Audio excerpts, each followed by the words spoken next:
Good morning, my dear students. This is the moment we're going to work into completing the module we have been working on. So what we're going to do is, first of all, you need to remember what is this in terms for working with the map for electrons I gave you before, and also something very important we have been doing these days is just designing or working like doing the nucleus for the atom and stuff. You put in here the protons, the neutrons, and also you were using some shells for expressing or showing the levels of energy for the atom. And also then we were working K, L, M and stuff like that for representing like with arrows representing how the spins or the way the electrons move and stuff. So one, two modules or two ways for representing also the S, the S and the P's, if you remember that, with 2 electrons, and the P's with 6 electrons, and so on, so on, so on. If you understand it. Now, this is one way, this is the second way, and now we're going to add a new one. What's the class for today? So we're going to finish this module, or just trying to complete the atomic module. So with some extra information and stuff. So what we're going to do specifically, what we're going to do there is just take into account this map for electrons. So let's use one example for explaining that in a way you can understand. And I'm going to design the module for chlorine, okay? So you write the symbol for chlorine, and then you need to draw a circle that represents specifically like the number of protons. So if you pay attention to chlorine according to the atomic number, it says that if you visit, it says it's 17. I'm going to use an old pen in here, exactly. So it says you've got 17. So you put the 17 protons because that is the atomic number for chlorine. Okay? And also the mass says it is 35.45. 35.45. So you do not subtract that one, right? You just don't. But if you think about it, you subtract that, you don't round the number. So 35.45 minus 17, and you have exactly this number, 18.45 for neutrons. Okay? And then if you visit, chlorine is located in the third level of energy. You're going to put 1, 2, and 3 levels of energy. So you're going to draw this K, L, and M. Okay? So you already understand that part. Then we go to visit the number of electrons and stuff. You have to complete 17 electrons into the 3 shells by using this map of electrons, but also using the periodic table. Remember that. You must use the two of them, the periodic table and this map of electrons. Let's get started. 17.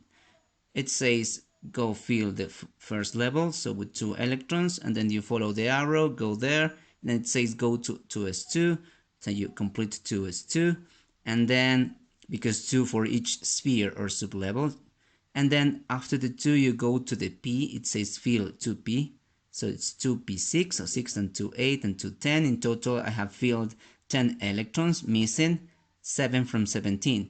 The periodic table is telling you that chlorine is located in family 7a, meaning that it has 7 electrons in the last level of energy.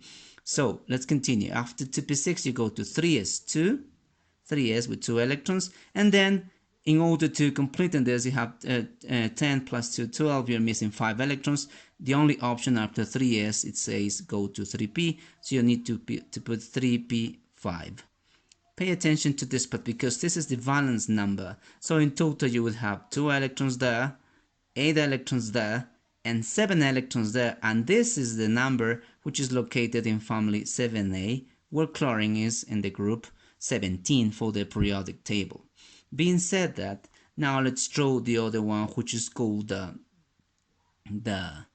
K, right? L and M. Okay, so simple stuff. The first one, just it says 1 is 2, so you need to draw one arrow, another arrow, and then it says 2 is 2. You draw this arrow, you draw this other arrow, and then it says 2p6, so 1, 2, 3 lines because p6 represents 3 pairs of electrons. You put 2px, 2py, 2pz, 1, 2, 3, 4, 5, and 6 electrons, and the same thing for 3s2, 3s2, then you would put 1, and 2 electrons, and p5, same thing, 1, 2, and 3 pairs of electrons, because it's the maximum is p6. You would put 3px, 3py, 3pz, and then you put the same way you feel 1, 2, 3, 4, and 5, leaving this empty. Okay, if you understand that part, we know until this. Now this is what we're going to do for today's class. So basically I am going to approach it a little bit closer so you can see it in a better way. Now for drawing this, the last part of this design for the atomic module, you will need to take into account the following. Now we're going to take into account this nucleus. We're just going to represent it with the dot. And that's going to be the nucleus. And then I'm just going to try to represent the using sort of an arrow or things like that, and an arrow, I'm sorry, and a ruler, like the axe. That's an imaginary axe, another imaginary X, and another imaginary X. What's the meaning for that? That's going to be X, this is going to be Y, or Z if you want it, and this is going to be Y, it doesn't matter. Those are just axes. For representing this one, we're going to draw. So if this is the nucleus, let's draw the first sphere. Now this is going to be our map for drawing this. This is going to be our map for drawing this final. So it says one sphere with 2 electrons. So you draw one sphere, right, with 2 electrons, right, there. Like sort of representing, not close because they repel with the same force and stuff like that. And then it says another sphere. So you draw another sphere, right? And that one contains 2 electrons. And after that, it says 2p6. So inside the sphere, you're going to draw which p6? The px, py, pz, right? Remember that? Which p6? P6 contains 1, 2, and 3 pairs of electrons. So you need to draw px, py, and pz. How are you going to do so? You're going to draw the p in x, like drawing the same thing like drawing an 8. So this symbol represents sort of an 8, like the way the electrons of the pairs of electrons moving in the p in x. The same thing you draw the p in y, and the same thing you draw the p in the ax z. Of course, I am drawing this moment in 2 dimensions, but in 3 dimensions it would look like in x, in y, and z. So the 3 dimensions, right, as we know. And each one, you have it, as you see, it says P2, Py2, and Pz2. So you will need to draw. This is the Px. 2 electrons, 1 and 2 electrons there. 2 electrons in Y, and 2 electrons in Z. Okay? That would be, we're done with this, S2 and P6. And then it says another sphere, so a bigger sphere, which is in the outer level of energy, with 2 electrons. So you draw 1 and 2 electrons, and then P5. What's the meaning for P5? The same thing. Px, Py, Pz. So we need to draw Px, like an 8, Py, and Pz again, right? And each one, right, this is 2 electrons, and 1 electron. So in X, 2 electrons, in Y, 2 electrons, and in Z, only 1 electron. Of course, I know you've got more creativity than Mr. Victor, so you might want to draw this with colors.